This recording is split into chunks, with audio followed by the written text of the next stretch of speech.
आज के मॉर्निंग जब सेशन में सबका स्वागत है। हम स्वागत करेंगे प्रेरणा माता जी का। माता जी, आपका बहुत बहुत स्वागत है। माता जी, ये जो गीता का सत्र है, इसमें चैप्टर 2 श्लोका 12, आज आप कंटिन्यू करें। हरे कृष्ण प्रभु, मेरी आवाज आ रही है? जी माता, हरे कृष्ण। हरे कृष्ण। ओम अज्ञानतिमिरान्धस्य ज्ञानाञ्जनशलाकया चक्षुरुन्मीलितं येन तस्मै श्रीगुरुवे नमः। नमो ओम विष्णुपादाय कृष्णपृष्ठाय भूतले श्रीमते भक्तिवेदान्त स्वामीति नामिने। नमस्ते सरस्वती देवी गौरवाणी प्रचारिणे निर्विशेष शून्यवादी पाश्चात्यादिसतारिणे। नमो ओम विष्णुपादाय कृष्णपृष्ठाय भूतले श्रीमते जयपताका स्वामी इति नामिने। नमो आचार्य प्रदाय कृपाप्रदायिने गौर कथा धामदाय नगर नामतारिणे। श्रील प्रभुपाद की जय, गुरु महाराज की जय, हरप्रेस रेवती रम्या माता जी की जय, सभी वैष्णव भक्तों की जय। हरे कृष्णा। तो आज हम श्लोका, भगवत गीता का श्लोका चैप्टर 2 का 12th श्लोका के बारे में कुछ मैं कहूंगी, और जो मैंने पढ़ा है वो मैं आपको बताऊंगी। तो इसमें ओम नमो भगवते वासुदेवाय। तो कल के श्लोका में हमने पढ़ा था कि कल 2.12 में हमने सुना कि श्री भगवान अर्जुन से कहते हैं कि जो पंडित्य पूर्ण वचन कहते हुए भगवान अर्जुन को कहते हैं कि तुम पंडित्य पूर्ण वचन कहते हुए उनके लिए शोक कर रहे हो जो शोक करने योग्य नहीं है। जो विद्वान होते हैं वे ना तो जीवित के लिए और ना ही मृत्यु के लिए शोक करते हैं। तो भगवान अर्जुन को ये समझाते हैं कि जो जो विद्वान होते हैं वो कभी भी न जीवित के लिए शोक करते हैं और ना ही वह जो मर जाते हैं उनके लिए शोक करते हैं। तो आज श्लोका 2.12 में भगवान अर्जुन से कहते हैं कि श्लोका है, नात्वेयाहं जातुनासं न त्वं नेमे जनाधिप न चैव न भविष्याम सर्वे वयम अतः परम। तो इसमें श्लोका है, न नहीं तू लेकिन एव निश्चय ही अहम मैं जातु किसी काल में न नहीं आसम था न नहीं स्वयं तुम न नहीं इसे ये सब जनाधिपा राजागण न कभी नहीं च भी एव निश्चय ही न नहीं भविष्याम रहेगा सर्वे वयम हम सब अतः परम। इसके आगे तो भगवान कृष्ण से कहते हैं कि ऐसा कभी नहीं हुआ है कि मैं न रहा हूं या तुम न रहे हो अथवा ये समस्त राजा न रहे हो और न ऐसा है कि भविष्य में हम लोग नहीं रहेंगे। तो श्री कृष्ण अर्जुन को इसका अर्थ समझाते हुए कहते हैं कि ऐसा कोई समय ही नहीं था जब वे वे भगवान न रहे हो, या तुम अर्जुन को कहते हुए कहते हैं कि वो न रहे हो, या कोई जो राजा है, जो योद्धा है, जो अभी युद्ध में लड़ रहे हैं वे न रहे हो, और भविष्य में ना ही कोई ऐसा समय आएगा जब हम सब का अस्तित्व समाप्त होगा। तो श्री कृष्ण जो है इस श्लोक की व्याख्या करते हुए अर्जुन को समझाते हैं कि सबसे पहले वो बताते हैं कि आत्मा जो है वो अमर है। कि तो उसमें कृष्ण अर्जुन से कहते हैं कि आत्मा जो है वो कभी भी नष्ट नहीं होती, और शरीर नष्ट होते हैं पर आत्मा शाश्वत है। शरीर तो आते जाते रहेंगे पर आत्मा का जो स्वरूप है वो हमेशा ही शाश्वत रहता है।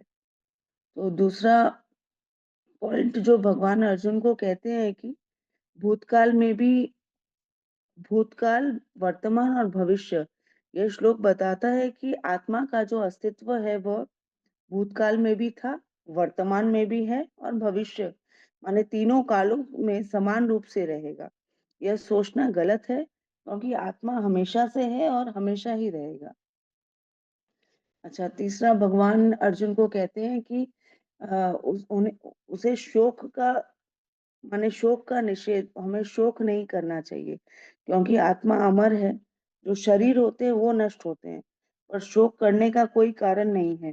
यह कृष्ण का उद्देश्य, माने वो कृष्ण को ये उद्देश्य अर्जुन को देते हैं कि उन्हें वो युद्ध के लिए रेडी कर रहे हैं, क्योंकि उनका मन जो है वो बहुत अर्जुन का मन जो है बहुत विचलित हो रहा है कि वो अपने प्रियजनों को खोने के विचार से वह बहुत दुखी हो रहा है, क्योंकि युद्ध करने में कोई ना कोई मर जाएगा, इसीलिए वह बहुत अपसेट है। तो इसीलिए कृष्ण अर्जुन को रेडी कर रहे हैं।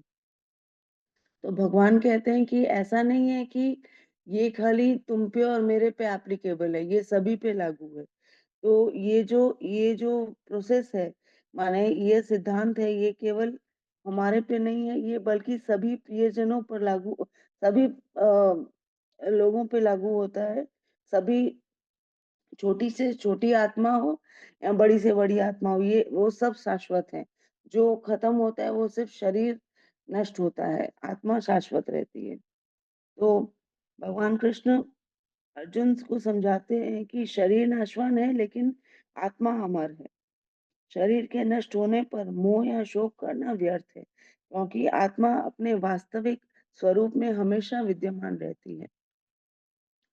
तो कठोर उपनिषद में एक श्लोक आता है 2.2.13 में कि नित्यो नित्यानां चेतनश्चेतनानां एको बहुनां यो विदाप्ति कामन। इसमें वेदों में कठोपनिषद में भी कहा गया है कि जो भगवान असंख्य जीवों के कर्म तथा कर्मफल के अनुसार उनकी अपनी अपनी परिस्थितियों में उनके पालक हैं, वही भगवान अंश रूप में हर जीव के हृदय में वास कर रहे हैं। केवल जो साधु पुरुष जो एक ही ईश्वर को भीतर बाहर देख सकते हैं, पूर्ण और शाश्वत शांति को प्राप्त करते हैं। तो इसमें जो है भगवान ने गीता में जो यह ज्ञान दिया है, माने वो ज्ञान सर्वश्रेष्ठ है। अभी जो मायावादियों का जो सिद्धांत है कि मुक्ति के बाद आत्मा माया के आवरण में पृथक होकर निराकार ब्रह्म में लीन हो जाती है और अपना अस्तित्व खो देती है। यहाँ खो देते हैं। यहाँ पर परम अधिकारी जो श्री कृष्ण है, उनके द्वारा पुष्ट नहीं हो पाता ये कथन। यहाँ पर कृष्ण स्पष्ट कहते हैं कि भगवान तथा अन्यों का अस्तित्व भविष्य में भी हमेशा रहेगा, जिसकी पुष्टि उपनिषद द्वारा भी की गई है। कृष्ण का यह कथन प्रमाणिक है क्योंकि कृष्ण मायावंश नहीं है। निराकार ब्रह्म उनके अधीन घोषित किया जा चुका है। कोई भी सांसारिक ग्रंथ जो है उसकी तुलना गीता से नहीं की जा सकती है। अभी श्रील प्रभुपाद जो है वो एक एग्जाम्पल के थ्रू इस श्लोक में समझाते हैं कि एक जो भगवत गीता का जो ज्ञान है उसका जो इज लाइक माने कोई मधुमक्खी जो है वह एक हनी के बॉटल के बाहर लिक करती रहती है, पर जब तक वो तो भगवत गीता का ज्ञान भी नॉन डिवोटी के लिए ऐसा ही है। जब तक वो उस बॉटल के ढक्कन को खोल के हनी का टेस्ट नहीं करेंगे तो उन्हें भगवत गीता के ज्ञान का स्वाद नहीं मिलेगा। तो श्रील प्रभुपाद बताते हैं कि भगवत गीता का ज्ञान ऐसा है कि अगर हम उस हनी के बॉटल को खोल के उस हनी को चखें तभी हमें उसका टेस्ट आएगा।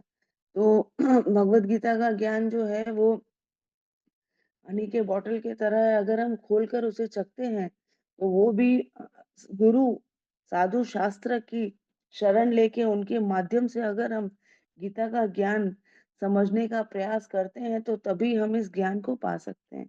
अदरवाइज हम गीता के ज्ञान को कभी समझ नहीं सकते। अगर हम खुद ही उसको पढ़ने जाएंगे तो हमें वो कभी नहीं समझ में आएगा।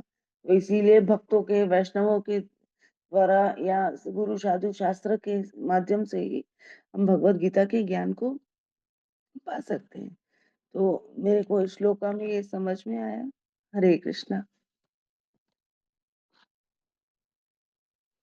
हरी हरी बोल माता जी, बहुत बहुत सुंदर।